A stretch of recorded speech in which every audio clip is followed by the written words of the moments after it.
I have extremely mixed feelings about Nintendo Switch's online service. When Nintendo announced the Switch Online expansion back in 2021, there was definitely a lot of negative reception around the massive price spike. However, when comparing the price with either Xbox or PlayStation's online service, Nintendo is still far cheaper, especially if you go with the family plan, which is less than $100 per year for 8 accounts. Now, I personally don't think the price alone is an issue for the service. Of course, there are some glaring omissions like a lack of party chat, no ability to send messages to other users, and the fact that you have to type in a super long random friend code to add someone is pretty dumb. But the Nintendo 64 is my personal favorite retro console of all time, and being able to play all of those old games with quality of life improvements like save states and higher resolution visuals should be well worth the price. But what really doesn't make any sense to me and what completely devalues the service is the lack of console defining titles on pretty much every virtual console. The service includes the following consoles: the NES, Super Nintendo, Sega Genesis for some reason, Nintendo 64, Game Boy, and Game Boy Advance. Now, if the library of games on each of these consoles was treated equally, I would be out there recommending this service to absolutely everyone, but sadly that's not the case. While I can't speak too much on the Genesis as I don't really have a lot of experience with that console, I do have a lot of experience with all of the other ones on here, and I can tell you that while the NES and Super Nintendo libraries are fantastic, and the only real missing game that I can think of is Chrono Trigger, the other 3 consoles are missing a lot more, and specifically a lot of Nintendo exclusives. We'll start with the Nintendo 64, as it is my favorite of the bunch, and I do believe it has a much stronger game library than either the Game Boy or the Game Boy Advance. When Nintendo announced the addition of the N64, to say I was hyped is a big understatement. I even purchased an N64 Switch Online controller from a scalper back when they instantly sold out because of how hyped I was to finally relive some of these old titles in glorious HD. To my disappointment, the service launched with a measly 9 games. Sure, I was stoked about Ocarina of Time and Star Fox 64, but the other titles didn't really do anything for me, especially since I already owned Super Mario 64 for the Switch. As part of the 3D All-Stars collection, I really wanted Majora's Mask, Pokemon Stadium, the old Mario Party games, F-Zero X, and so many others I share childhood memories with. Yes, all of those games previously mentioned have since been added, but being slowly drip-fed them over the past 2 years makes me feel like I got screwed out of my money by paying for the NSO expansion pass on day one. And among all others, there's one missing game that really stands out here. Where the heck is Donkey Kong 64? Yeah, people have pretty mixed opinions about this game. It is a grindy N64 collectathon, but this game is absolutely iconic. From its unique characters to its hilarious and amazing soundtrack, that banana yellow cartridge is a lot of people's favorite memory from the N64 era. It was Donkey Kong's first adventure in true 3D. Aside from the Zelda games, it's the one N64 game I could see myself spending an extensive amount of time playing. Listen, I have nothing against Wave Racer or Pilot Wings, but how either of those games were added before Donkey Kong 64 boggles my mind. What the hell goes into the decision-making process at Nintendo HQ? And I don't want to hear any excuses about licensing issues. Nintendo managed to get Banjo-Kazooie and GoldenEye on here. Donkey Kong is a Nintendo IP. There's no way it can be more difficult to figure out than either of those two were, especially considering it was the second N64 game added to the Wii U's Virtual Console back in the day. It's funny, when you look back at that Wii U list, Donkey Kong 64 is the only really iconic N64 game that was on the Wii U and is not on the Switch. And I really don't mean to sound like I'm complaining just for the sake of complaining.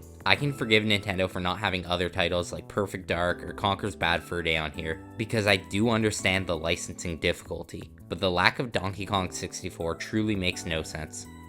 Now, the Nintendo 64 Virtual Console on the Switch isn't great, but it's not so bad 2 years later. But what is really bad is the Game Boy and Game Boy Advance game libraries. When these consoles were added, we received 10 Game Boy games and only 6 Game Boy Advance games. Now here we are almost a year later, and it still feels like aside from Zelda and Mario, there aren't a lot of iconic games on these virtual consoles. And I can spend time going over all of the games I would like to see on here, but I'm trying to be fair and only focus on the games that actually make no sense. And when you look at the all-time best-selling games on both the Game Boy and the Game Boy Advance, the games that are in first place on both of those lists are nowhere to be found, nor have they ever been mentioned by Nintendo when advertising the Game Boy Online service. And if you somehow live under a rock and you don't know what games I'm referring to, this might jog your memory.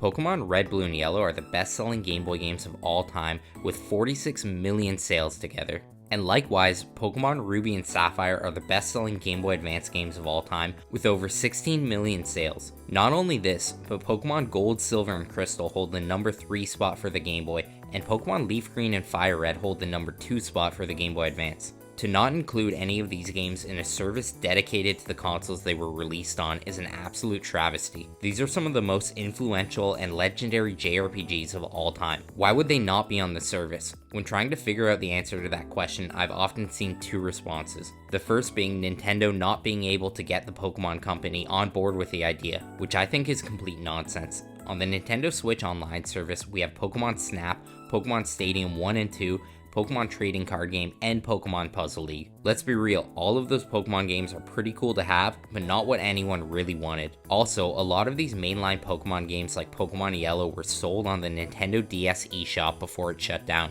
so clearly it is possible. The other response is that it would be too difficult to implement the trading Pokemon mechanic in a Switch emulated version of the game, which I also think is complete BS. Listen, Nintendo is one of the largest and richest video game companies on the planet. If you actually believe that implementing the trading feature would be too hard for them to figure out, then you're extremely naive. Money talks. If that really was an issue, they could easily throw tons of money at the best programmers to figure out a solution. So why are these games really not on the service?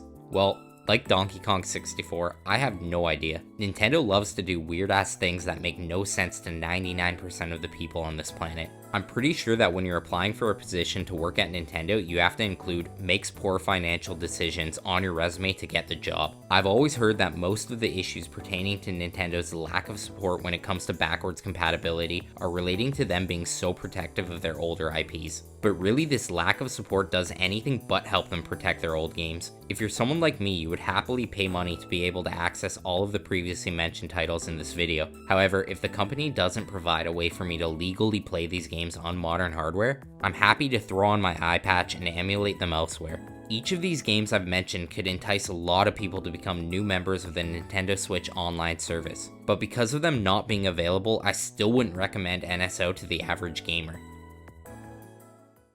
So we've touched on Nintendo 64, Game Boy, and Game Boy Advance services really lacking on Nintendo Switch Online, but there is one more console worth talking about, and that's the GameCube. Rumors of a GameCube Virtual Console being on the Switch have been circulating for years, and though I believe it would be extremely awesome, I don't see it ever happening, and here's why. Even though I would consider GameCube games to be pretty retro at this point, they definitely don't look it. Some of these games look and play as good as modern games, whereas the same can't be said about any games on the Super Nintendo, Nintendo 64, or Game Boy. I believe Nintendo has the plan to slowly port some of those GameCube heavy hitters over at close to full price, just so they can maximize their profits. Look, they've already re-released Metroid Prime, Tales of Symphonia, Resident Evil 4, and Paper Mario: The Thousand Year Door is coming next year. If they can charge full price or even close to full price for these games and they still sell well, that's obviously the route they're going to take. And honestly, suckers like me will keep buying them. Anyways, that's all for the video today, guys. Aside from Donkey Kong 64 or the Pokemon games, are there any games that you feel are missing from the Switch Online service? I know I can think of quite a few more. Let me know down in the comments below, and be sure to like the video and subscribe to the channel if you enjoyed watching. As always, take care guys, and I will see you in the next one.